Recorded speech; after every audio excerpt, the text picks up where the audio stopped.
Alain Bazot, président de l'UFC Que Choisir, qui veut rendre 15 milliards d'euros de pouvoir d'achat aux Français. Bonjour Alain Bazot. Oui, bonjour. Alain Bazot, on se dit tout sur RMC. Vous êtes à quelques dizaines de mètres du studio, mais voilà, ce matin, il pleut à Paris et les gens ne télétravaillent plus. Ils sont de retour dans leur voiture et donc c'est à nouveau les embouteillages à Paris. Vous avez mis un peu plus de temps que prévu. On va Oui. commencer au téléphone le temps que vous nous rejoigniez. Alain Bazot, c'est ambitieux, 15 milliards d'euros. Vous avez 22 propositions qui couvrent 3 secteurs, l'État, les banques et la grande distribution.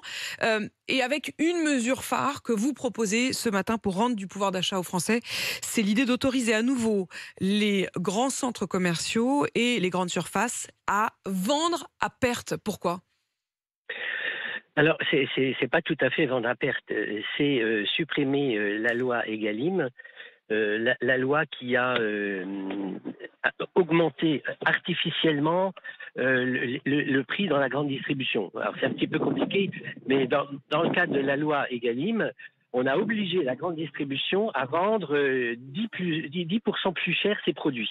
C'est-à-dire qu'une grande distribution qui pouvait, certaines grandes marques, quand il y a beaucoup de concurrence, vendre des biens de consommation courante avec très peu de marge, on a obligé à augmenter de 10% ses prix planchers, au motif que ça permettait de ruisseler dans le revenu des agriculteurs. Donc ça ne s'est pas produit.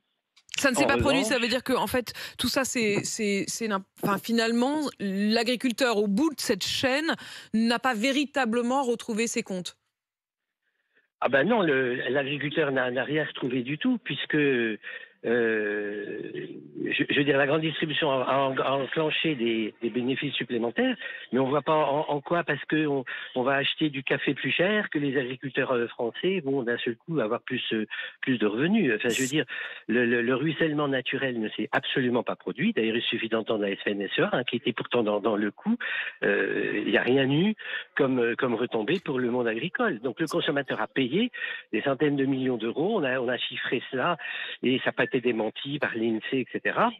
Donc il faut absolument abroger cette loi qui est une immixtion de l'État dans la formation des prix, mais alors dans un sens qui est aberrant, d'obliger la grande distribution à faire plus de bénéfices qu'elle n'en fait normalement.